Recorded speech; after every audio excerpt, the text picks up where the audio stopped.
and welcome to Philosopiece Theater. I'm your host, Christina van Dyke. For the next 3 evenings, we'll be taking a journey into the mind of one of the most famous philosophers who ever lived, Aristotle.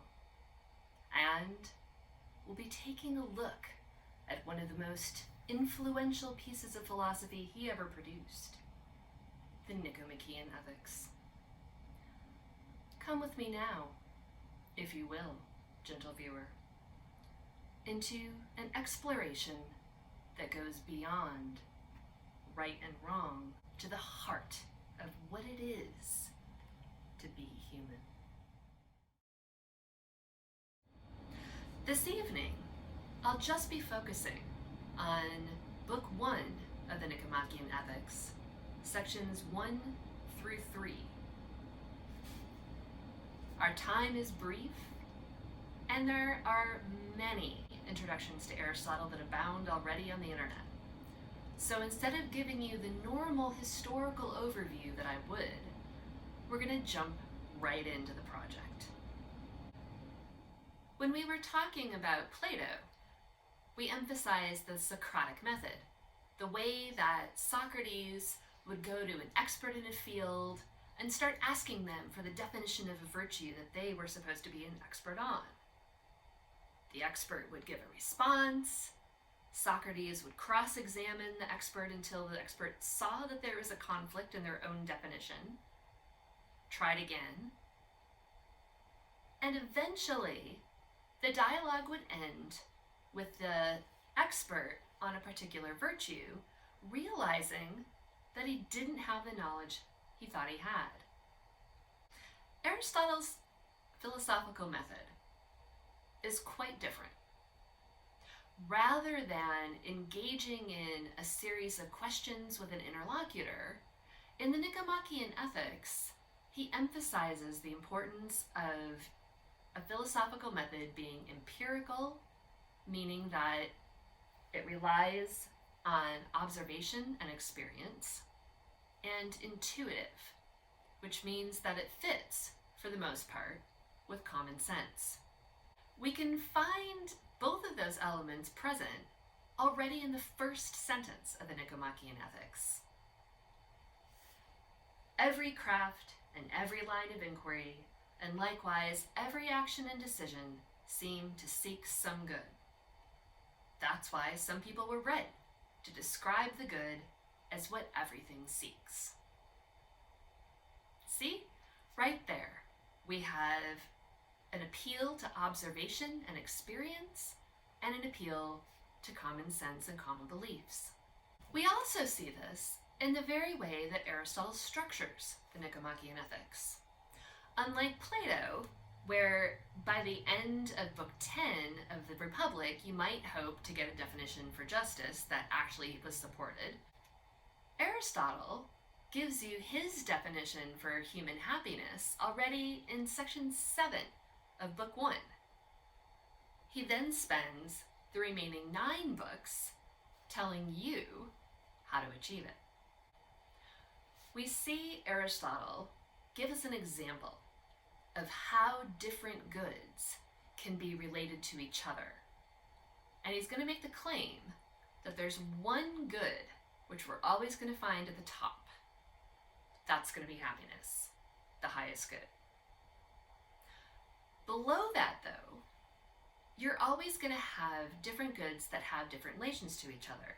The example Aristotle gives is the one of a bridle, not like a bride, but like what you use when you're riding a horse.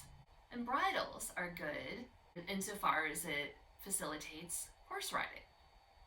And if you're an ancient Greek, horse riding is good because it lets you wage war more effectively.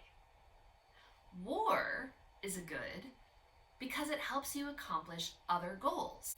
And those things are good, finally, Aristotle's going to say, because we think that they're part of having a flourishing human life.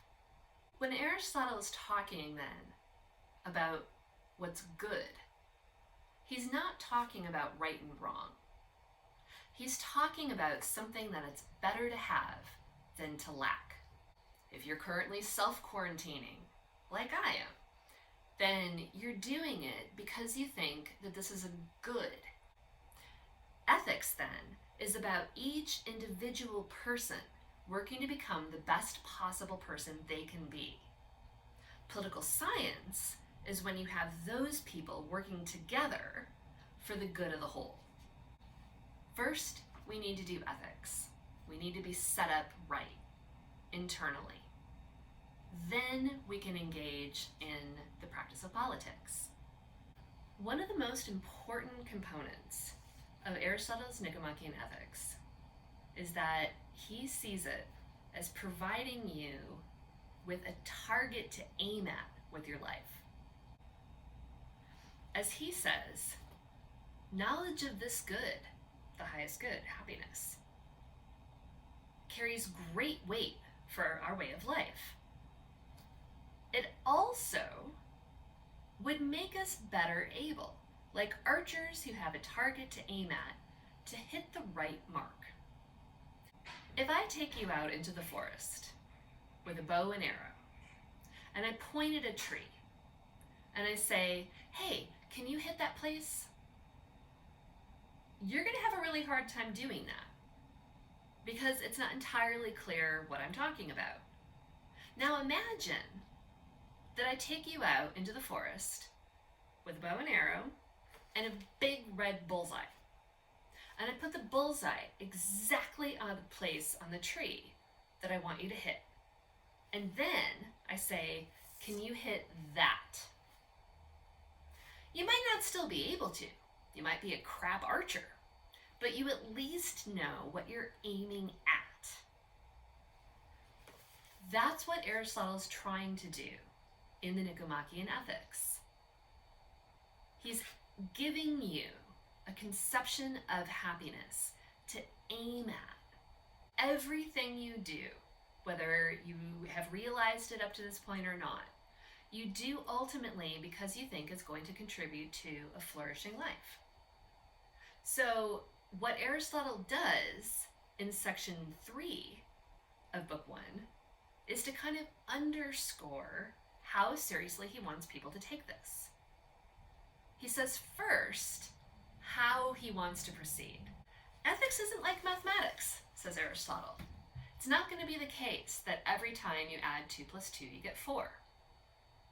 I mean, every time you add 2 plus 2, you do get 4.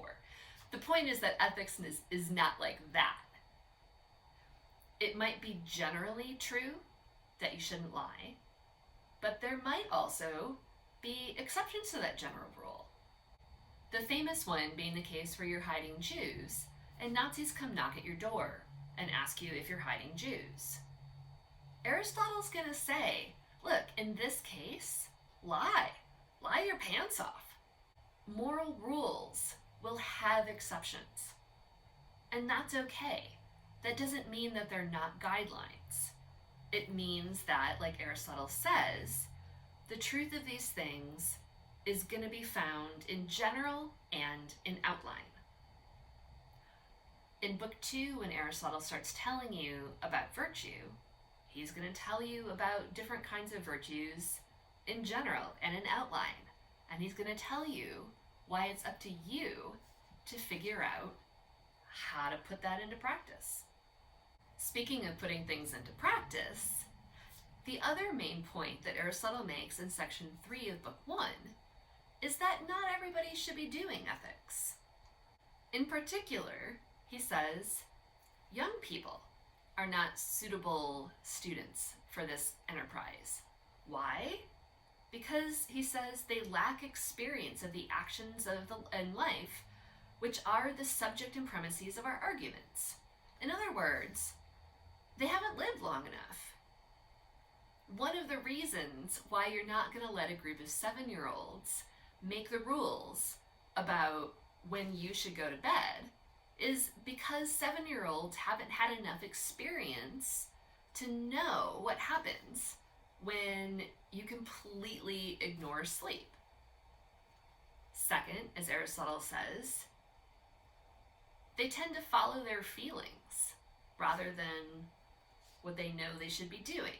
For them, ethical study will be futile and useless, for the end of ethics is action, not knowledge.